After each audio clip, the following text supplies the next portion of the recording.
Good morning, friends. It's so wonderful to be here again with you today. I am excited for our final session together this morning, and I wanted to take just a moment to let you know about some resources from the Monterey Bay Aquarium that I think would be of special interest for you. So I'm going to come on over here and highlight our website this morning. So we have a special section on our website called For Educators. And that has a lot of different resources, but the two that I want to really focus on today are our online courses and our parent-led activities.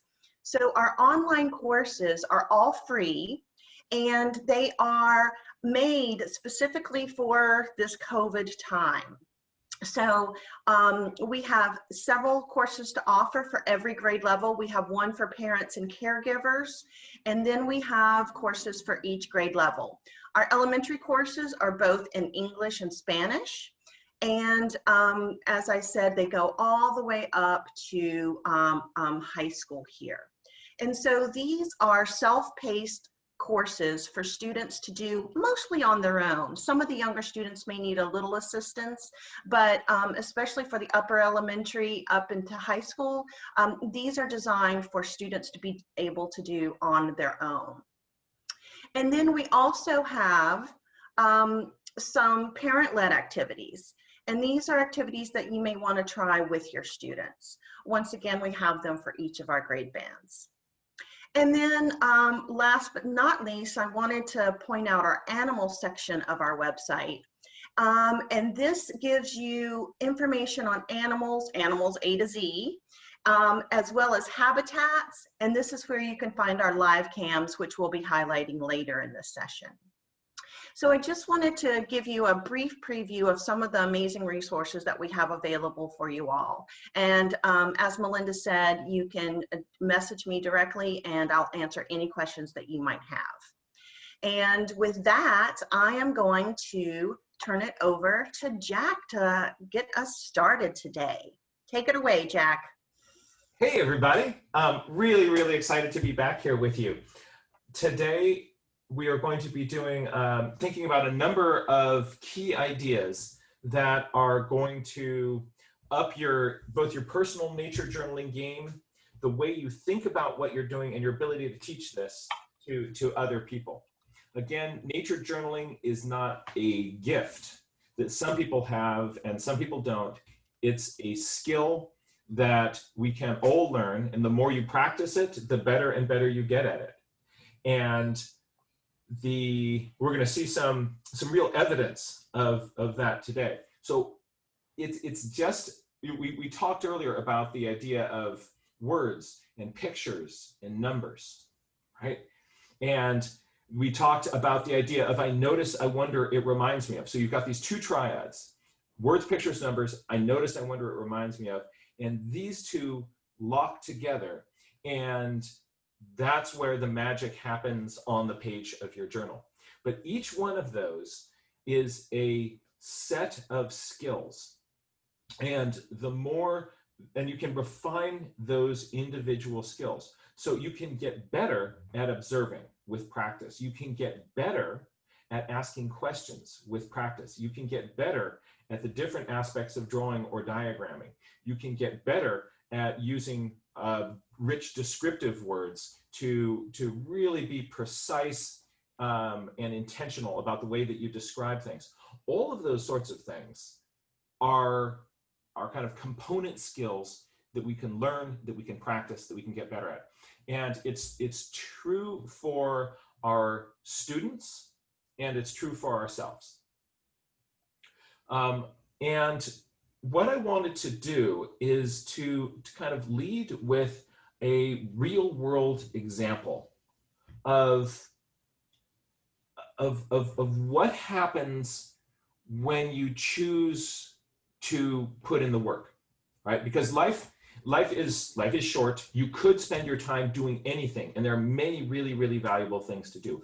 I personally believe that developing this skill set is essential.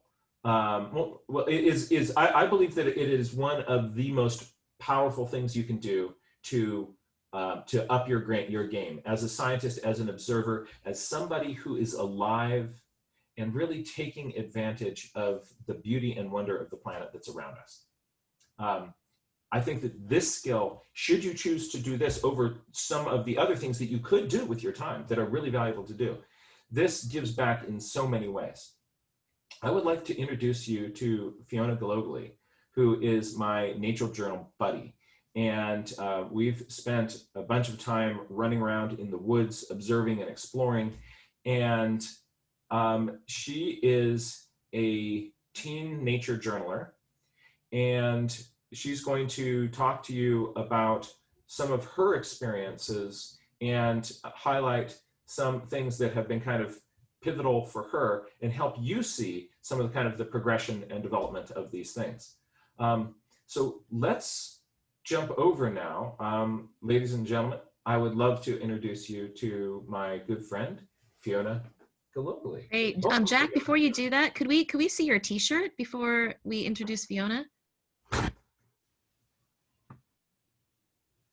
Awesome. And then we're going to switch over to Fiona too so we can see hers. Hold on one moment. Here we go. Fiona, it's so good to see you again. And thank you so much for being willing to join us and to talk to this group of educators today. Yeah, thank you so much for giving me the opportunity. Thank you. So hello, everyone. My name is Fiona globally. I'm 17 years old. And I met Jack 4 years ago on my 13th birthday, and that day completely changed my life, and I've been nature journaling ever since. And it's so much fun, and I love doing it. It's taught me to be a better observer. It's taught me to ask more questions. It's taught me to find beauty in the ordinary and be astounded by something that I would have overlooked before I started journaling. So here's some pictures of my journal. Wait, hold up.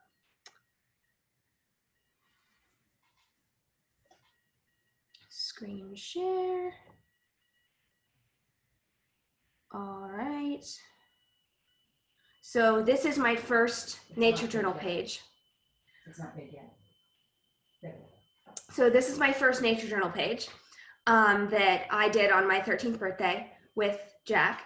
And this is kind of where I started. I was really into drawing. So I was doing a lot of drawing and painting and not as much writing, mainly just notes on color and habitat and stuff like that, and a little date in the corner. So then this is kind of where I started. So then 3 months later, this is what I was doing. I started putting little boxes with the date in the corner, and you'll see that progress over time. And this is kind of a cool page because it's one of the first times I started measuring things, and also the first time I used a bubble question mark. You'll see it at the bottom of the page. And that evolved into a shorthand bubble question mark that I use on every single one of my pages now.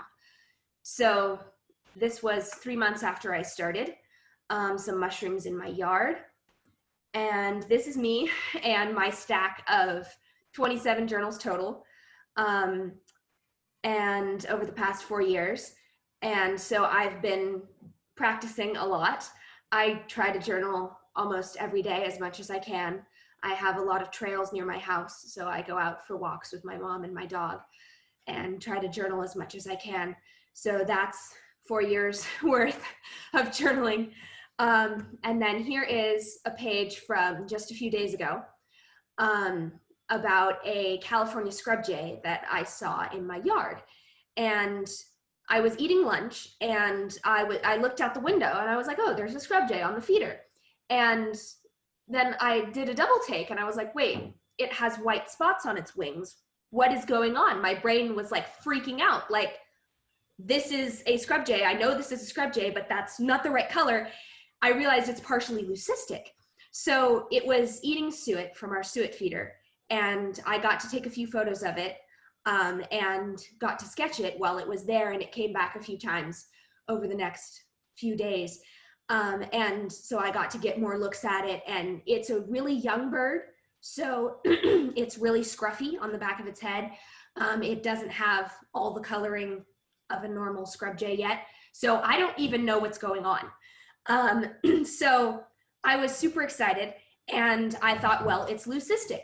And then I was like, well, but blue is a structural color, because if you take a blue feather and you hold it up to the sun and look and have the light coming through it, it looks brown because blue is a structural color. There's a little diagram in the upper half of my page of how blue feathers work, that there's actually no blue pigment in them. There's like this spongy layer with little air pockets in it. And the air pockets are the right size to reflect the blue light, and everything else goes through it. So that's why blue feathers look blue. So then I was like, well, leucism affects pigment, right? So how would it affect the structure of the feather? So I just went down this whole row of questions. So all of these are bubble question marks. And I'm wondering about, is this even leucism? Can this be leucism? Because of what is because there's no blue pigment. So what is it affecting? Anyway, so I still don't know. There's a big white spot on the right side of my page. I'm still filling in questions. I'm still wondering about this. I'm not done with this page.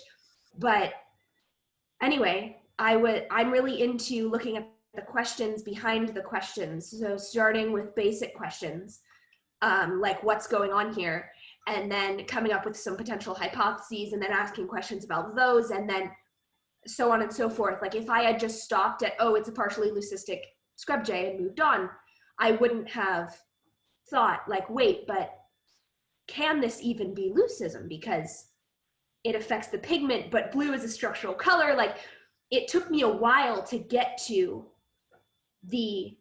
remembering that blue is a structural color.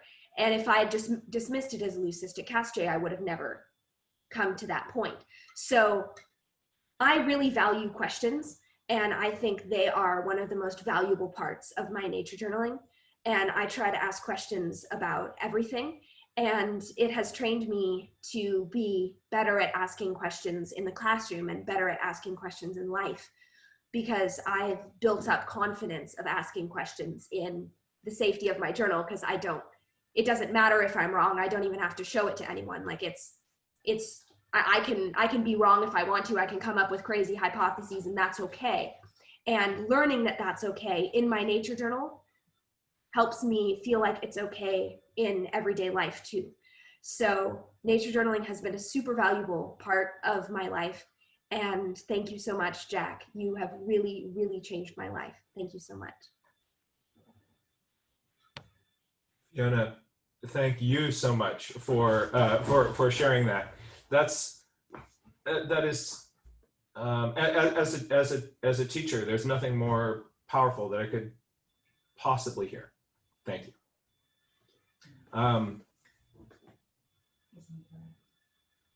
This is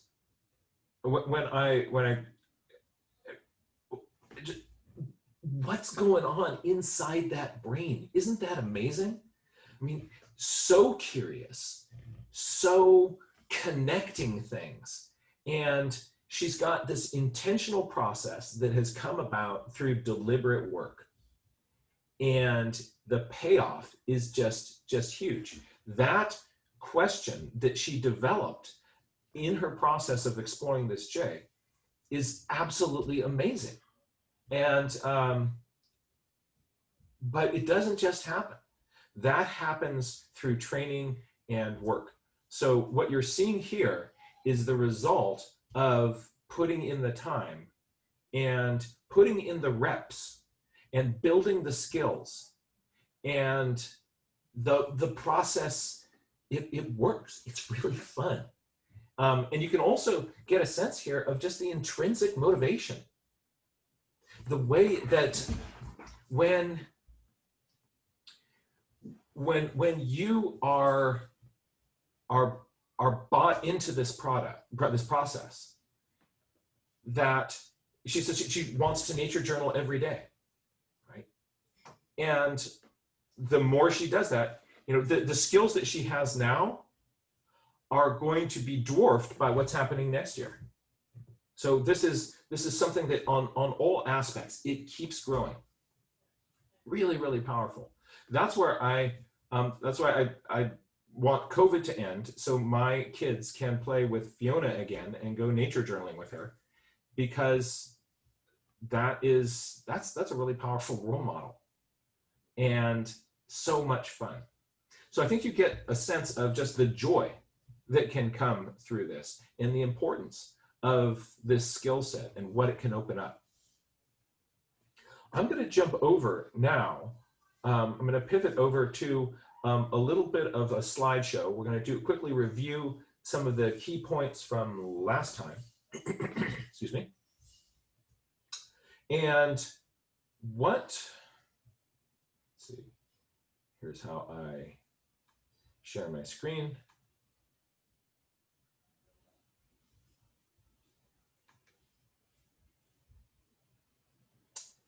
And I'm going to hide the floating control panels. All right. So the first time we met, we were talking about words, pictures, numbers, and the I notice, I wonder, it reminds me of, how those come together and connect. We explored a little bit about a process of taking our students through introducing an activity, giving them a phenomenon to observe, time to explore with that, a little bit of scaffolding about how to make that successful. We explored how to give feedback and the importance of discussions, and about how that impacts both our brain development and our understanding of a growth mindset. We also had a chance to look at the next generation science standards, particularly focusing on the idea of the science and engineering practices and the cross-cutting concepts. Again, those are what is it that scientists do, and how do they think? Those big ideas in science that keep showing up again and again and again across all disciplines. Today, we're going to pull this together by just introducing a few other key ideas that'll really help you with your ability to teach this. So this is the old model of how education works, right? That it goes from my head to the little empty vessel.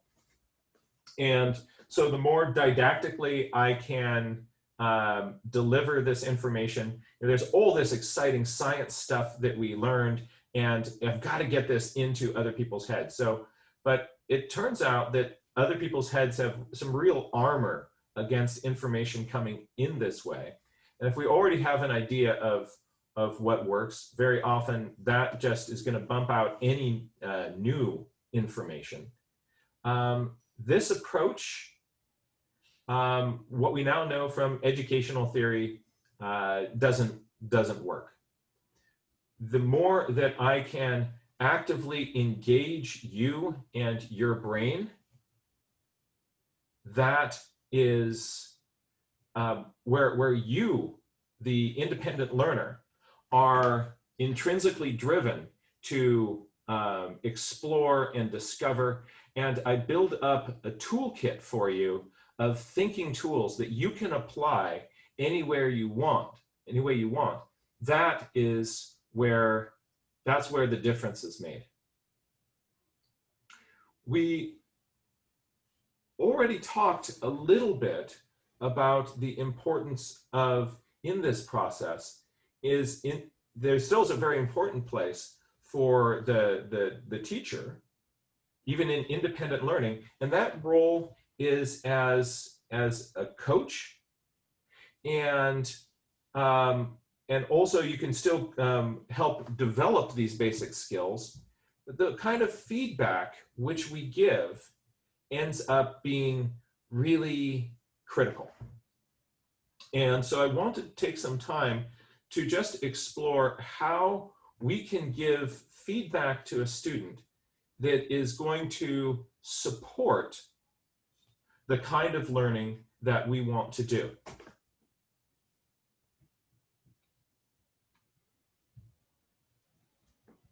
So if I look at a student's journal, just because of years of kind of instinctive training, kind of wanting to be positive and say something nice, one of the most natural things that comes out of my mouth is I look at a student's journal, I go like, oh, wow, honey, that's great. What a pretty picture. Good job. You drew such a pretty picture. I'm really proud of you. That's wonderful. And so you might wonder, like, what's wrong with that approach?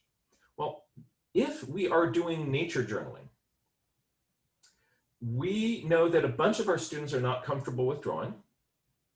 And what we've done is we've told them up front, it's not about making a pretty picture. If you get a pretty picture, that's great. If you don't, that's great. What this is about is observing and thinking and describing what we observe and starting to figure things out on the paper. So it's a thinking process. It's an observational process. We're using the drawing as a tool as scientists. Now, the student, based on that feedback, on those premises, they take the risk and they start to draw. Their drawing's not their comfort zone, but they make some drawings on their page. And then we get those journals and we look at it, and if the first thing we do is we say, oh, great job, you did a really pretty picture. I'm really proud of you. See the disconnect? Now, also probably the first person to show you their drawing in their journal is not the student who is uncomfortable with their drawings. It's the person who always gets positive feedback, the class drawer. That person, they always get positive feedback, and what they've done is they've kind of sidled back up to the tap for another hit. And here's my journal. Now give me the positive feedback about my drawing, because I know I always get this from adults, and I like that, and I want some more of it. So if you then turn to that person, you say, good job, pretty picture. Number one, you are reinforcing the wrong things. And also, meanwhile, over there, that student, the one who went outside of their comfort zones because you created a safe space, you gave them permission to try it, they're listening. And they hear this conversation, they say, wait a minute, it really was about the pretty pictures all along? I don't know. You fooled me this time. See if you fool me again. Right? And their willingness to try and to take those risks goes way down, because it really is all about the pretty pictures. Now, giving students positive support is a good thing to do. So how can we do this? When a student brings up their journal page, I look at it. What do I do? If I'm not going to say, good job, pretty picture.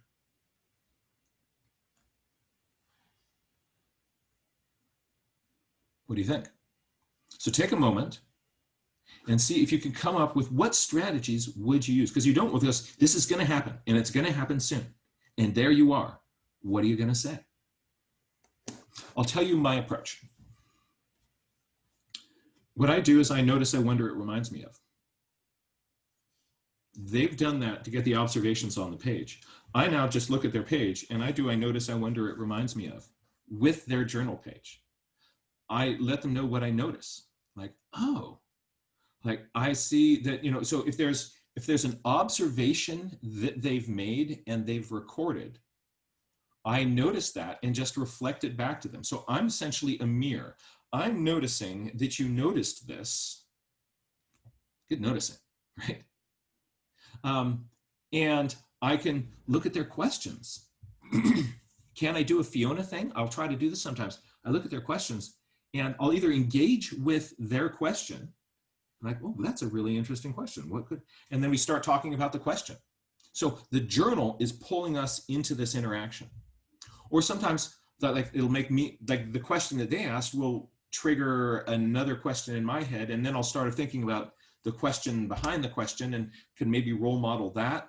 But we can engage around those questions. Or if there's something that they put on their page that reminds me of something else, they're going to see me authentically interacting with the stuff that they did. So, and with those observations, with my I notices, I'm generally doing that in two categories. So I can just be looking at the observation that they made and reflecting that, and we're kind of interacting about the science notes that they made. Another thing that I'm finding is really powerful, especially if I want to reinforce a behavior, and or if I'm teaching in a group situation and I see somebody doing something that I would like more of my students to do. So for instance, on Fiona's first journal, where she put in that big bubble question mark. So she's got a really interesting question, and she's emphasized that with this question mark. Now I can look at that and say like, oh, that's a really cool idea. So you're putting in a big question mark when you have a really cool question. That's a really kind of good kind of meta way of thinking about and kind of tagging things in your journal. That's a cool strategy. I'm going to try to do that in my own journal. And then I will let that student know that I'm going to try to use that same process. That reinforces them to do it.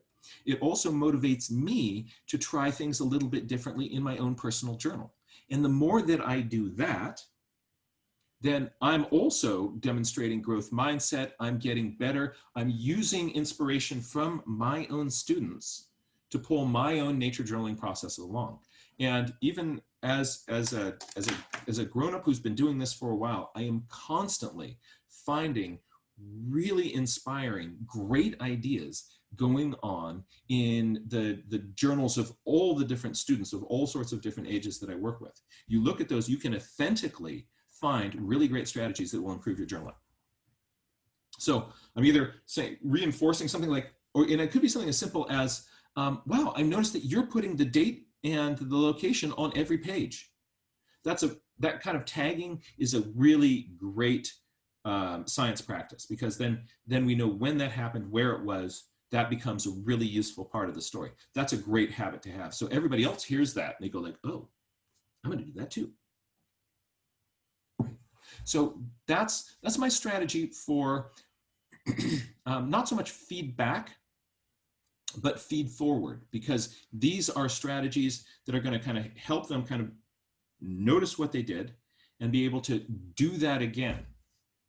And also that kind of an interaction over whatever it is that they were looking at is just another opportunity to review and re-explore that stuff that on their learning curve, their forgetfulness curve, helps just reinforce that and bring up whatever it was starting to be forgotten, refreshes that in our brain. And so then our memory is degrading from this new high point. So feedback is really important. And with a little bit of practice, you're going to find that it's easy and it's fun to do. Right? And just remember, I notice, I wonder, it reminds me of. And you can be looking at the observations. You can also be looking at the questions. You can be looking at nature journaling skills that they're demonstrating. You can look at the journal from all of those different approaches. And that makes for very effective feedback. I know some people were asking about, what about grading? All right. Grading so in some systems, they're not grading this. So whether you choose to grade journals or not is a choice that you get to make as an educator. If you do it, just suggest that we be really intentional about why we are doing it. And because the grading and evaluation process can take something that is like really kind of open-ended, creative, and crush it and make it more of a chore. Or you can use it as a tool to help people sort of see the next step and to see their development and improvement. And one way of doing this is by creating a rubric that will target the skills that you want the students to work on. So if, and I'm going to give you a little example of one of these. And we will send you a sort of a sample rubric if you want. If you're here part of this class, we will kind of get those supplies into your hands. This is an example of a rubric that I've used, and I find that it's useful. And the way it works is that at the start, you tell the students the things that you want them to do, right? So here, I'm saying I want on every page, date, place, time. Put a little icon in for your weather. I want to see words, pictures, numbers on every page, right? And as I'm telling them the things that I want them to do, I have them all put through the box where I'm talking about this thing, a slash going in one direction, so half of an X. So when I'm not, it's kind of overwhelming to say do everything on this chart, although this chart also, if you have one of these in the back of your journal, just sort of reminds you of sorts of things you can do, right? But let's say on this one, I want you to really focus, make sure that you're doing measurements. We want to measure some lengths, and we want to show the scale on our page. And then we're going to be doing a little exercise we call zoom in, zoom out, where I want you to do a close-up and a faraway view of whatever you're doing. So you tell them the things that you want, then they can keep this piece of paper while they're doing it. And then when they come back, you can say, now take a look at your page. Did you put a date, place, and time thing in there? If so, complete the X by drawing that line like that, right? Do you have weather, temperature? Yeah, okay, great. So cross that one out. What about this? What about this? Oh, we didn't write any questions on there. Okay, then just leave that one uncrossed out. And so you can see that it's easy for them to, with this, to kind of get 100% of the things that you want them to have, because they know exactly what, whoops, hey, not you. They know exactly what you expect of them, right? So that kind of a rubric I find useful. And you notice nowhere on here is pretty picture.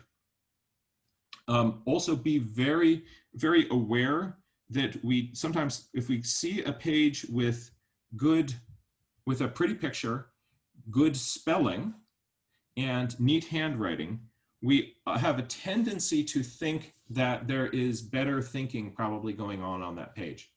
As a dyslexic, I want to just remind you that's not the case. So the journal is not a place where we're evaluating grammar. It's not a place for us to be evaluating pretty picture ability. It's not a place where we are evaluating spelling. But we do want to use pictures. We do want to use words. We do want to use numbers, all those things as tools. But it's not the place for correcting those spelling. It is not. It's a place where we're interested in the ideas, not the physical execution of a particular drawing or how well something is spelled. If you want to give feedback on a student's journal, hold on, I need to, oops. If you want to give feedback on a student's journal in the journal, a really great way to do that is with Post-it notes. So if you want to write things down in the journal, instead of directly writing on their journal, you can write all sorts of stuff on Post-its and stick those in there. And the students will then look through their journal, they'll look for, it's easy for them to find your notes, and you can have a conversation through the journal that way. But if you, instead you are actually writing things in the journal, then it starts to kind of feel a little bit more like, you know, the attack of the red pen, that they're being corrected. And so, but you will find that if students open up their journals after you've had a chance to see them, and there's some just comments and notes from you, then they're like, wow, you really are paying attention to this. And it's fun for you to do too. And that can be just, it can be positive encouragements. It's best when it's specific and you're noticing things, you're sort of showing them that you're noticing what they're doing, instead of just sort of a blanket, great job, you know, or a happy face. The more specific you can be, that's going to really help. Right. So that kind of gets us to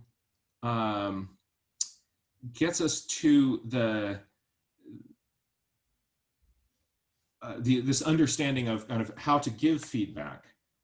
I would like now to pivot our conversation a little bit to look a little bit more at when we're doing science in the journal and what that can look like. One of the more sort of challenging and difficult things that I find is that when we're doing science in the field and science in our journals, we often have an idea that we should be using the scientific method. Oh, this kind of reminds me of a funny thing. I'm going to run right over there on the floor and pick up something.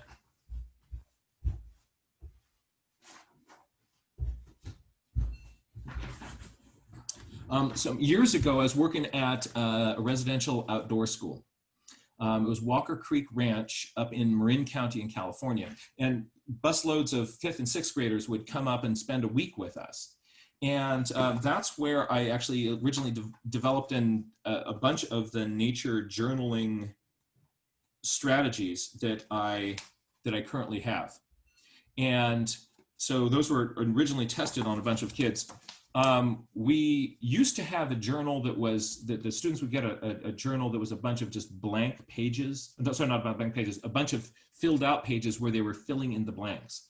So that they would write, you know, blank is the process by which, you know, plants create food from sunlight, energy, and, you know, carbon, you know, and right.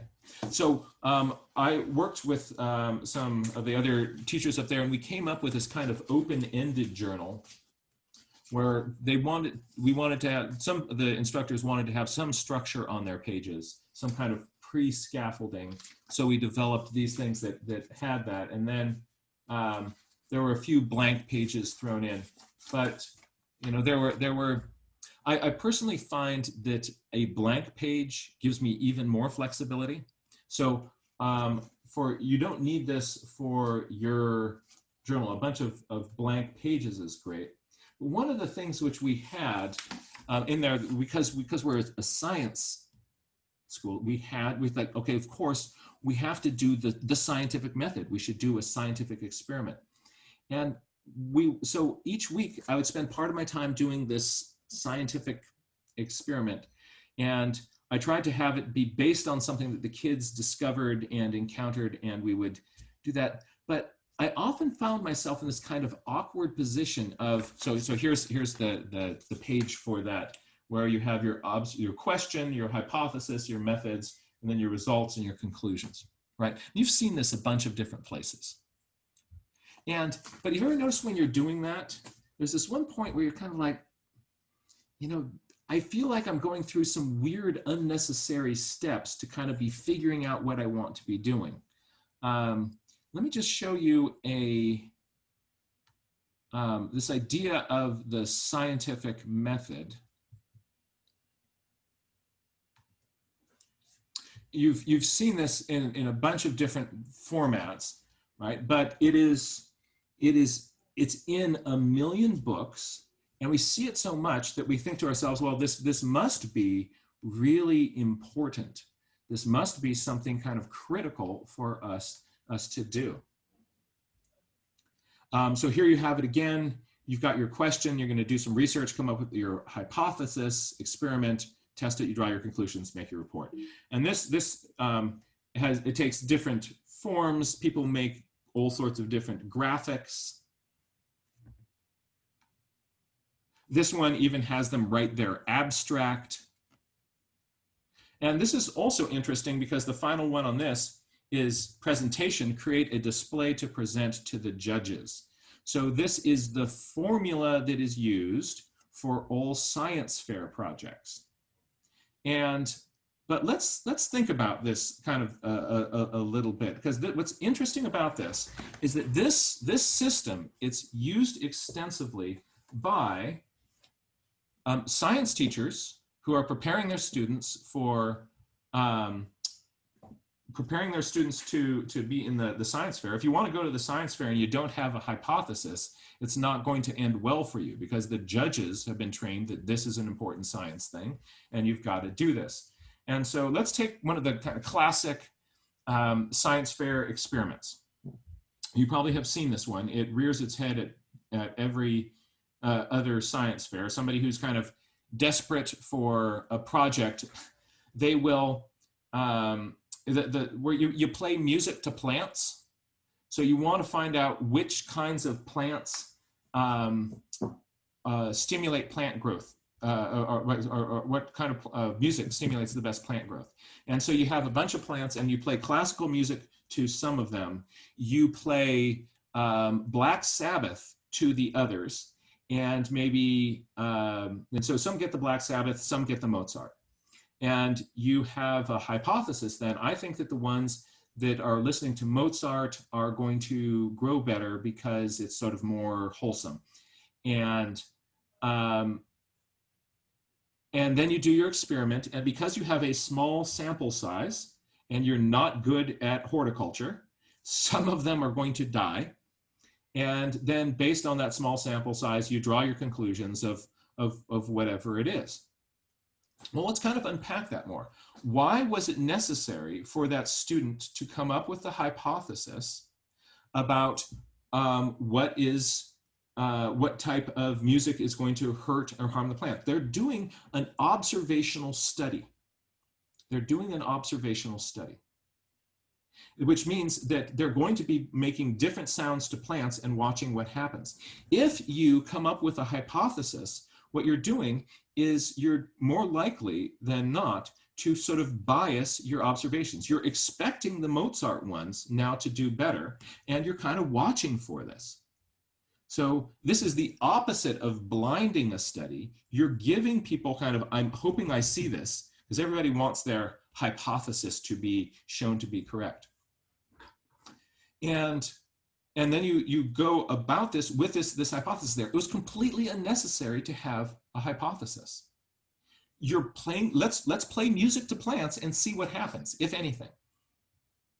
And compare that with a control group that aren't listening to plants and see what happens. And you see how the hypothesis makes no sense in this situation? But we end up jacking the hypothesis into every little study that we're doing, because we're told that this is the way that scientists do things. So this, and we feel that we're following the scientific method that's been with us for eons. But here's the news flash. This specific approach and structure is new. It is new.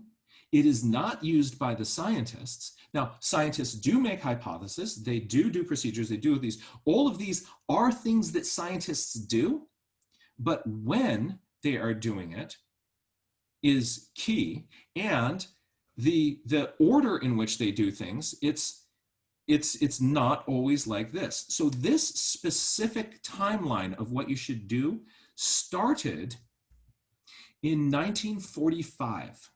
In 1945, when one person wrote a paper called The Elements of the Scientific Method, and it all comes down to this paper. And what this scientist did was actually a good idea about saying, what do scientists do? This is actually maybe an early stab a bit of thinking about science and engineering practices. Because what they did is, what he did is he wrote letters to a bunch of scientist friends and said, what are science activities that you do? And got back a whole list of these different things. He then took a subset of those and put them in a little order, like a story, and said, like, let's say you're wondering about something, you can come up with a hypothesis, and then you can figure out how you would test that with a prediction off of that, and then and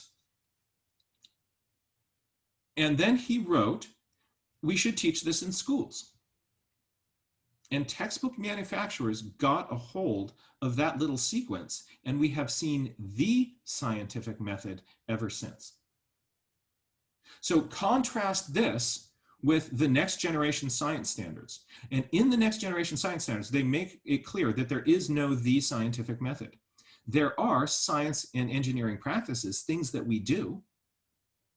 And the more we understand those and how those parts fit together, we can be really deliberate about it. But this sequence, you don't have to do this.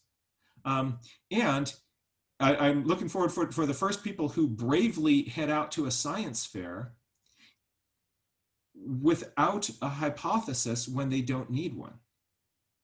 And if they do that, the first few people who do that will lose. They will not get a ribbon at the science fair, all right? But they are going to be our vanguard of people who are actually doing science closer to the way that scientists do it. And we'll unpack what that is shortly. But I just want to first hang out the idea there that the scientific method is not the method of scientists. The individual components of it are things that scientists do. So let's now jump back to the why we should be doing nature journaling, and we'll tie that into what does real scientific inquiry look like. Here we go. So here you are. You're a little budding scientist. You've got your journal and you're ready to go explore. Here is some of the principal components of this. The first really powerful thing about doing nature journaling, especially now in the time of COVID, is it's an opportunity to go outside. We're doing so much stuff indoors right now, looking at a computer screen, just as we all are right now. But nature journaling, you can get a few skills under your belt. It's an invitation to go outside, to unplug, get away from the screen, and look at real phenomena in front of us, instead of stuff kind of coming through a digital medium. And when we get out there, we're training ourselves with, I wonder what it reminds me of, critically to ask questions. All right?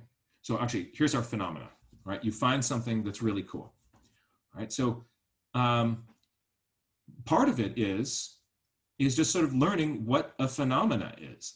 And it's basically anything that catches your eye and is cool, there's a phenomena there waiting for you to unpack and explore. One of the challenges that we've had as educators, teaching people how to kind of approach science in this way, is that for, if we're looking at real phenomena, then you have to go out and you have to find these. And people thought that they were really difficult to find, that you would have to, people would say, can a lot of people, educators, I was working at the California Academy of Sciences, and educators there are being asked by teachers, like, we don't have any phenomena at our school. Could you prepare a teacher kit that has some phenomena in it that we could look at? Because we want to do phenomenon-based studies and things, but we don't have any phenomena. So part of it is just realizing how to redefine a phenomena as anything that kind of catches your eye and can pull you into a process of inquiry. And so when you're looking at something, if you're training yourself to start to come up with questions. And we saw this with Fiona, where she asked, sometimes the first questions that she asks, they're not really all that rich, interesting, special questions. But what she does is she asks and she writes those questions down, because very often you don't even have to answer those questions to start to get at the questions that are behind the questions.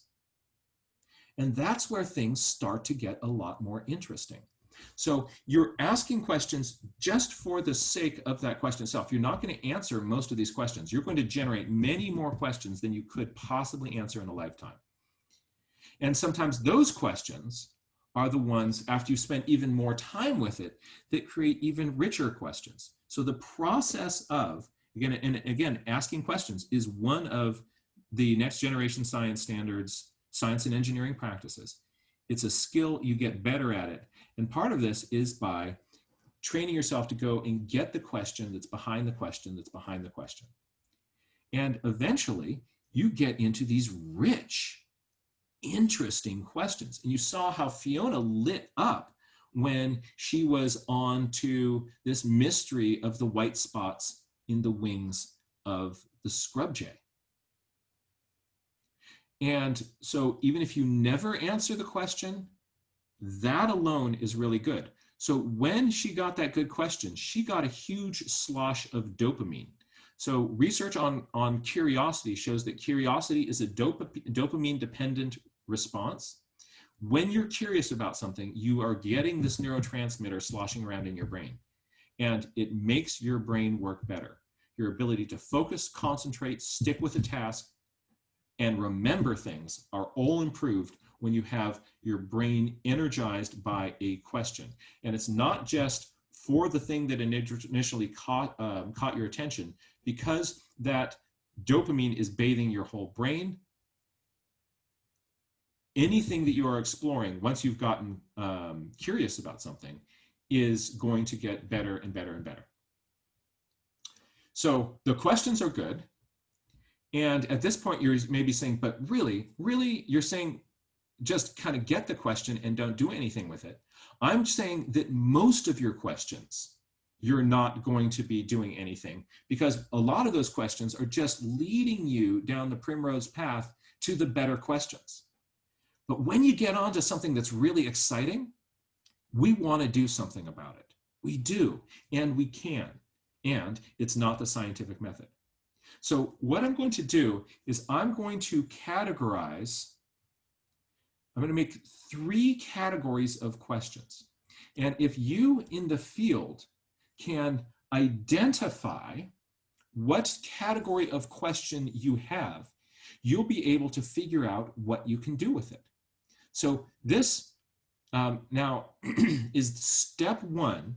Actually, step 1 is to engage with, to come up with a question. Step 2 is categorize your question into one of these 3 buckets. All right. So here they are. Bucket number 1. Oh, this is just to remind me that I've got 3. For some reason, I keep making everything in 3s. All right. So bucket number 1, you look at something, and let's say a student asks, how does the tree feel about the bird? Does the bird have a soul? These are beautiful, thought-provoking, interesting questions. But as scientists, we don't have any soulometer. We don't have tools and ways of making observations about that. And the result is that although it's an interesting question, in the realm of science, we don't have any way of really exploring that. So there's a big area of questions that science is just mute on. And what I call these is the let it be questions, right? And they're important questions to think about, but this is the realm of philosophy. It is the realm of spirituality, of religion, and we can have conversations about things in those realms, but science is really limited to the realm of things that we can observe and test. And if it can't be observed and tested, then as scientists, we're not able to really say anything about it. And so there's a big category of questions of like, wow, that's a beautiful question. And let's write a poem kind of investigating our feelings about that. And that's great to do. Or you can go to other sources of information that are kind of dealing with say those spiritual ideas, but you're just aware that when you're doing that, you're just not doing science. And there are other things that are important and good to do. It's just outside of the realm of science. But there are lots of questions that are about the nature of the physical world and stuff that we can interact with and make observations about. And some of these are things that we can directly observe. Right? So if you can directly observe something, for instance, what is the impact of playing different types of music to plants? Or what is the, when do the geese return to the pond near my house? Right? That's something you can directly observe. And we call these let's see. So the two categories we have are let it be and let's see. And if you have a let's see question, you can get out there with your notebook, your stopwatch, your ruler, or whatever tool you need, and make direct observations. So this is a big category of questions, are things that are directly observable. And then you just have to figure out, okay, when do we need to be there? Is there anything that we need to bring with us to answer that question? If it's something we're talking about, and sometimes you're just limited by the technology. In order to do that, we'd need to get a microscope, and we don't have access to one right now, but let's see if we can find a microscope, and then we can explore that question. So you may not be able to tackle that let's see question right now with the tools that you have, or the time that it is, if this is maybe something that you need to observe at night. But all of those go into the category of things that are directly observable. And in those, there is no hypothesis needed for any of the things that you're directly observing. And as a matter of fact, if you come up with a hypothesis, you're shooting yourself in the foot, because you're just going to bias yourself towards expecting to see that. But hypotheses are an active part of another group of questions. And the final group of questions we call, could it be? And these are things where you may not be able to directly observe it, but you can say, if it were true, if that had happened, I would expect to see this and this and this. You can start to make a hypothesis about those things. So if final category here is, this is could it be, might be able to see when the geese arrive. That's a let's see thing. Why the geese arrive at that time each year. Is it day length? Is it temperature? Is it, there can be a number of different explanations of why that could be. And this is where those come in. This is where the hypothesis lives. if you are looking at something where you're using inference, you need the hypothesis. And so, and the easiest way for people to think of getting hypothesis is just to say, you know, could it be? Give me some possible explanations. Why could that be? You don't have to be right. What's one? What comes to your mind? Right? Which one of these do you think may be more likely? Right? And then you can get into the critical question of, right, so if that were true, what would you expect to see? Let me repeat that. If that explanation were true, what would you expect to see? And then you can go look for those things. That allows you to test each one of those possible explanations. And that is hypothesis testing. And so what is interesting about this is that when you are doing a let's see, you can find a direct, clear answer to your question, right? What time does the sparrow get up tomorrow morning? You can watch the sparrow and see when it wakes up. If you're asking what time do sparrows get up relative to the sun, you watch that over a period of days and weeks and months, and you can say that the sparrow gets up in the morning around 30 to 45 minutes before sunrise. Right? You can get a specific answer to your question. But when you're doing the could it be's, you're never going to know for sure if one of these answers is correct. You can do a bunch of tests. If this one, I think it is, if this is true, I'd expect to see this and this and this. I may see those. Great. Then that's a really good explanation. It could be that that's what's going on, or maybe it's something closely correlated with that. In either case, that hypothesis is really useful. Others I'll test and go like, no, if that were true, I would expect to see this and this and this, but I don't see those things. So it's probably not that. And you always, when you're doing this process, you're always leaving room for one other explanation or more explanations that you just have not thought of yet. So that's why this extra little pointer over here, it's like, so, you know, it could be this, it could be this, it could be this, or something else. That is always part of your equation. And as a scientist, we have to keep our humility that is something that we do. A good way of visualizing this is a Y web, right? So let's try this. Why does poison ivy have itch oil?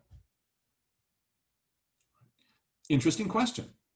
So what I'd like you to do right now is to come up with as many possible explanations as you can for this. Why does poison ivy have itch oil? How many can you come up with? You have 30 seconds to see how many you can hit.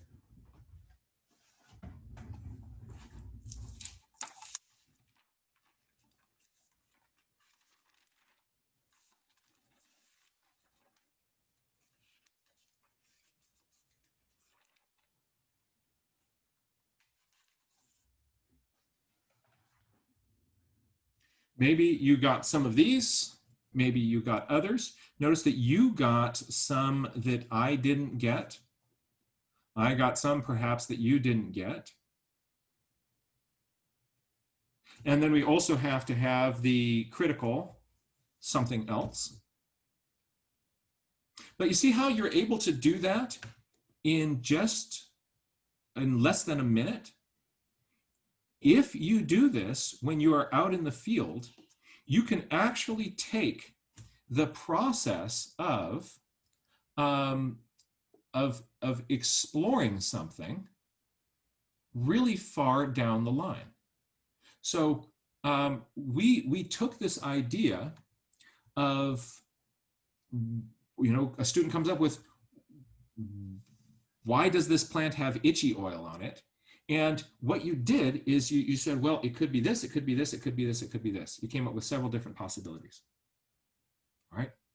Let's just jump back to our science and engineering practices for a second and just sort of see how many of kind of the critical things we're doing in moving the ball down the field with this. So we haven't answered the question, but let's just look at how far into this process we just got by doing that simple Y web. Here we go, share the screen. Here are your science and engineering practices again, right? So here they are. Number one is asking questions. Isn't that cool? So that's number one. So they're definitely doing that. And then also what they've done is we figured out that this is a why question. It's a could it be? And so could it be is your strategy. It's not an observational thing. We did could it be, and standing right out there in the field with it, we came up with a bunch of possible explanations for this. Let me show you how this can look in an actual journal when you are doing an activity with students. Here is,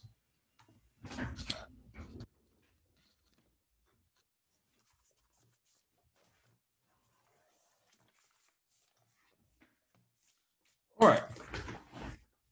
This was a rainy day at Fiesta Garden School. And it had rained heavily the night before, and all these worms came out all over the playground from the ball field. There was a bunch of earthworms. And what we did was we saw those all over the field. And so I'll draw you a little diagram here. Here is the grassy field, and here is the playground. So this is the grass, there's the playground. And what we did is we just lined ourselves up, all the students kind of got an arm's width apart across the edge of the field, and they walked in this direction. And they just had to pick a target that they're walking towards here, and they could walk in a straight line, holding their arms out. So here's the student. Hi, this is me. I'm holding my arms out like that as I'm walking. And every time I pass that a worm sort of passes underneath the span of my arms, I count it. And I record in my journal how many paces. So this is you're walking out 5 paces out, you hit your first worm, right? Then 15 paces out, I'm gonna get my next one. So that person, that's where they get their worm. So each one had a little list of, they just kind of recorded how many how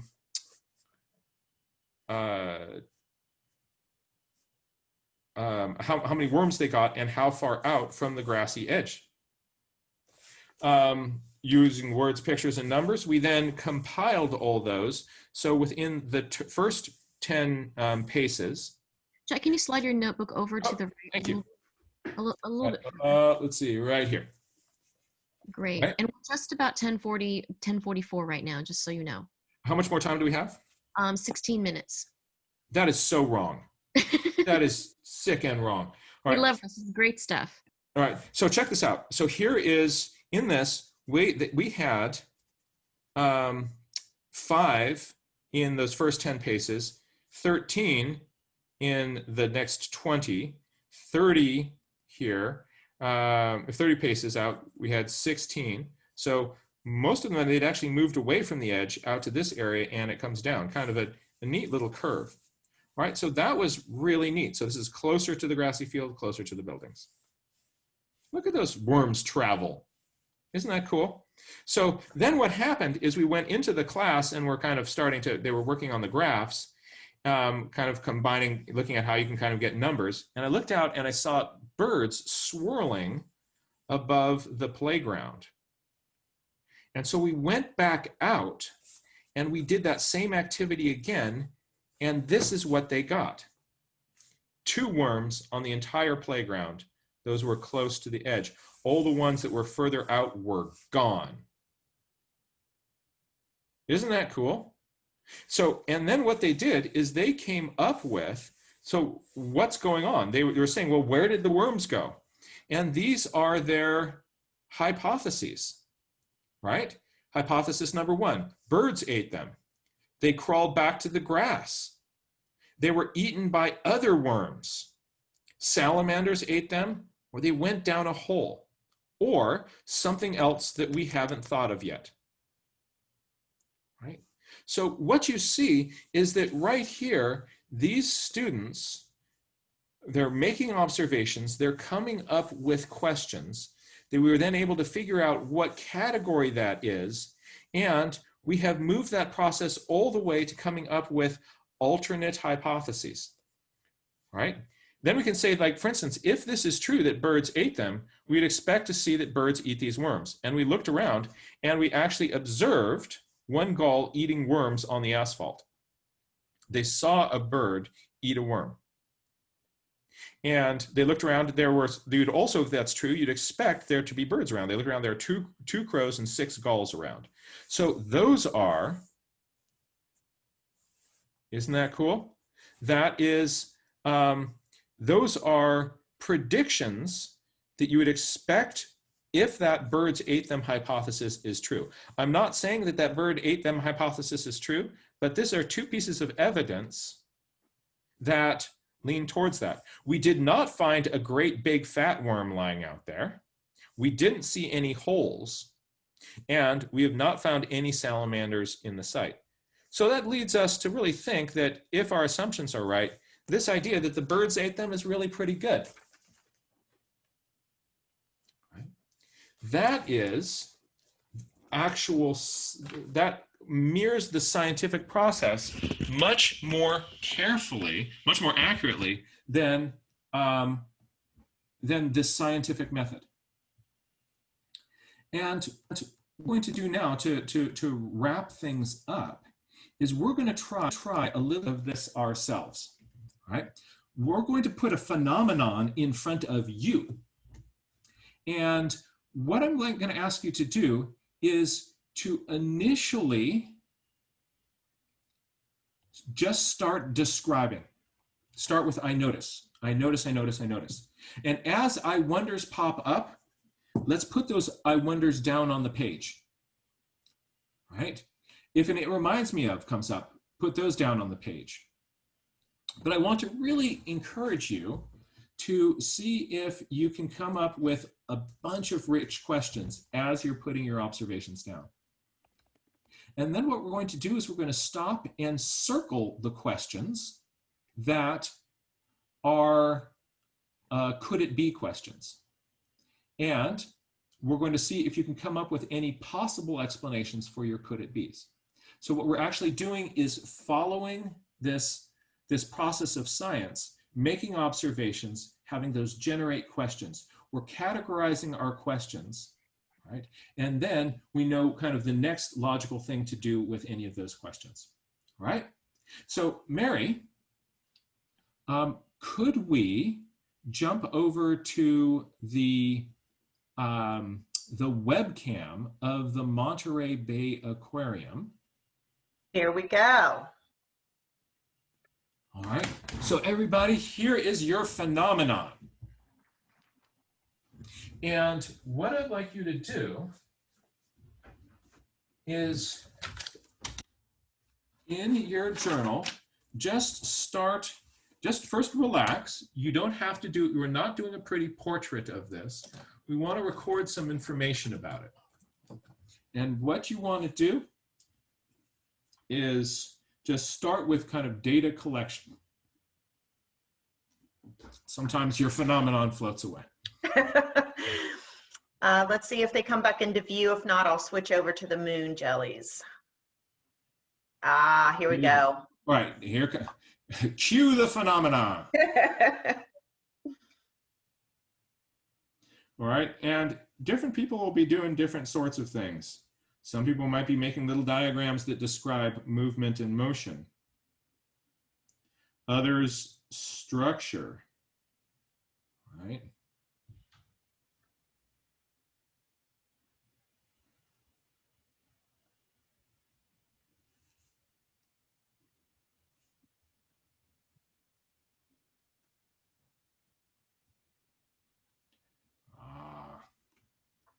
Hello, little phenomena.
So we've got some descriptive things down.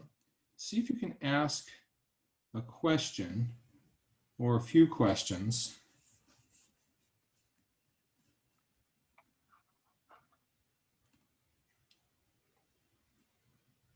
Don't worry at this point about getting just any kind of question that you can get, whether it's a let's see or could it be. These are all good.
All right.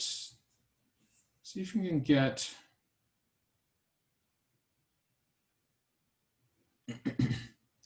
write a question or several questions. See if you can get your I wonder going on.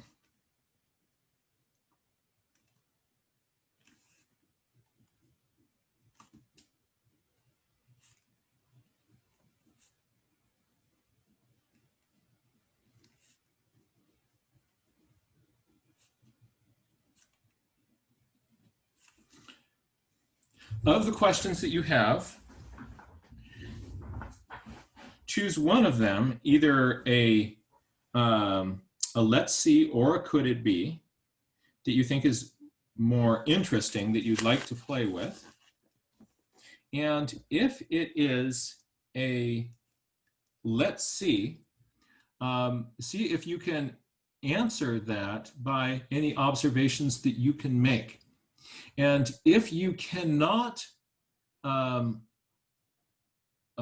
answer those through direct observations, because you might need to kind of interact it or get at a closer level of magnification, just make some notes of what kind of conditions you would need in order to be able to make the observations in order to answer your question.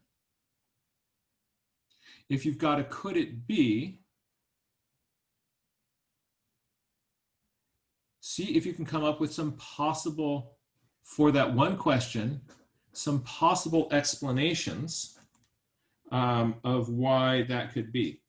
Could it be this? Could it be this? Could it be this? Or something else?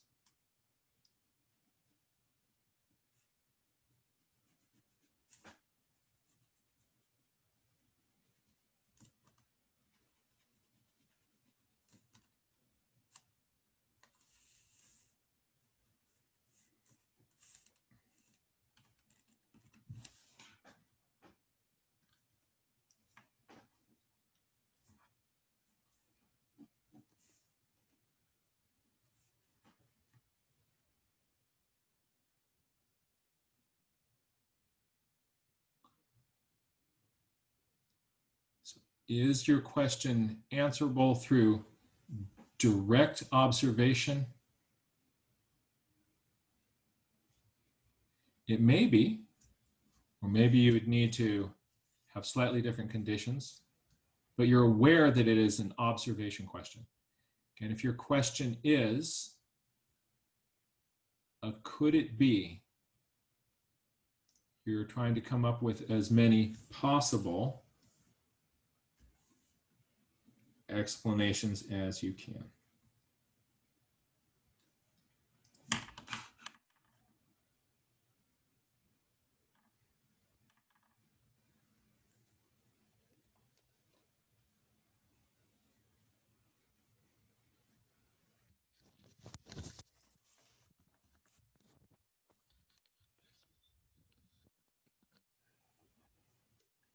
And this is going to be here for about 30 more seconds.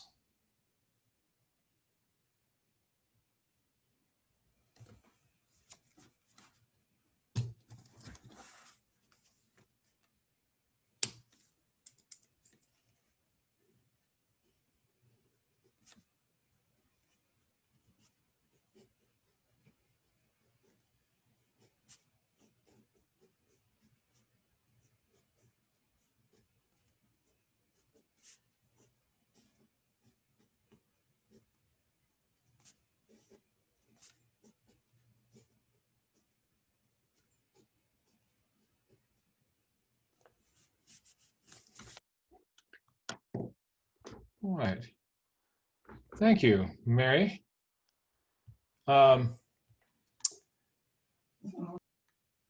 So I want to just kind of show what I was playing with. There's if we looked at a bunch of different people's things, there's a lot of different ways to do this. Oh, we're upside down. Hi, whoops. There we are. So I was, rather than drawing a kind of elaborate drawing of it, I was just thinking of the bell and the rope. And that I was looking at the relationship between the bell and the rope. And I was wondering, my question was, how does bell movement affect the rope?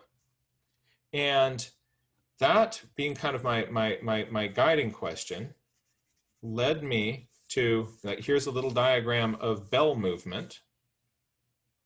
And about how when that's opened, I'm thinking the rope's being pulled and straightened. And when it's closed, that flick creates a little ripple in these that then travels down the rope and diminishes as it goes down. All right. So mine was a let's see question. All right, so I had a little let's see moment here. And what was neat was that in a little bit of time, I learned something about these, that I now know more about the motion of these things from my direct observations. And what's fun is that when you kind of realize that you have something that you can directly observe, you can go and directly observe it. All the stuff that is written in textbooks about the motions of jellyfish comes from somebody else just sitting down and doing exactly this. Just looking at them for a while and going, whoa, that's really cool. Oh, I see what's going on. You see a pattern and you describe that pattern. The more you practice this, the better and better it's going to get. And, you know, how can you visualize things? You know, you're going to be learning how to use arrows to show motion, or to show stages of things. All of these are skills that you can develop and over time are going to improve.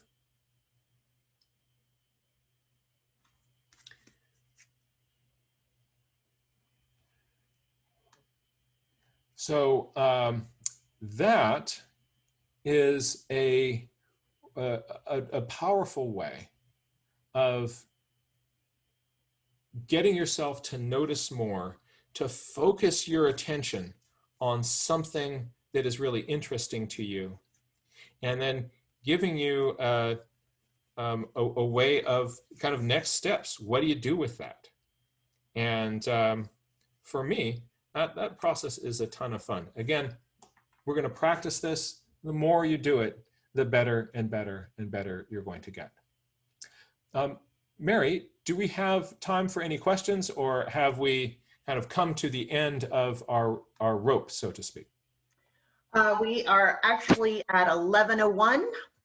So I think that we will wrap it up here. Jack, do you have any final words before I wrap us up? Yes, I do. So here's Jack's final words.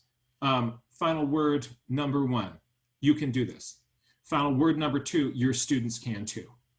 And it's just a skill. The more you do it, it will change the structure of your brain. It will change the structure of their brains. You're teaching them how to be curious, how to do something about your curiosity, how to be visual thinkers, how to have more tools in their mental, physical toolkit that they can bring to bear on any problem that they're exploring or solving. These are really great the nature journaling is a Swiss Army knife of tools that you can apply to all sorts of things. There's a community to help support you doing this. There's the book on how to teach nature journaling. We now have the How to Teach Nature Journaling website. There's the How to Teach Nature Journaling Facebook group. There's the Nature Journal Club.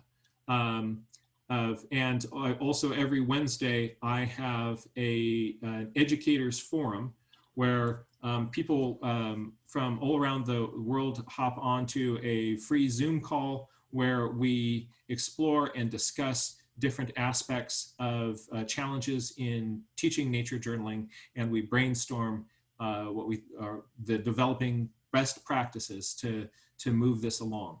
And I hope that you will join us in doing this. I think it is such a gift that we have the ability to give this to our children. So thank you all for joining us. Also, thank you to the Monterey Bay Aquarium for sponsoring this and helping support me in communicating this. If there's any way if you are able to, I encourage you to support the Monterey Bay Aquarium with a donation. And thank you all for being here. Thank you, Jack. From how to get started to building scientific habits of mind, and I loved the feed forward. I've gained so much through this experience with you through these series, and I'm sure all of our friends online have as well. I just want to reiterate the fact that that we can all do this with our students, and all we need to do is get started. If you haven't gotten started already, plan with it in the next month. Give yourself a goal to get started. Also, we would love some feedback from you. So I am putting a short survey link in the chat window, and at the Monterey Bay Aquarium, we love your feedback, and I'm sure Jack would as well. We all learn and grow from these experiences, and so please take a minute. It's about 3 minutes, short survey, and I will also email it out to everyone. Once again, these are recorded. They will be posted on Jack's blog at johnmuirlaws.com, and we will send out a note to you as soon as they are posted. With my deepest gratitude and much respect, Jack, thank you so much. This has been lovely, so informative, and so motivating. Thank you so much.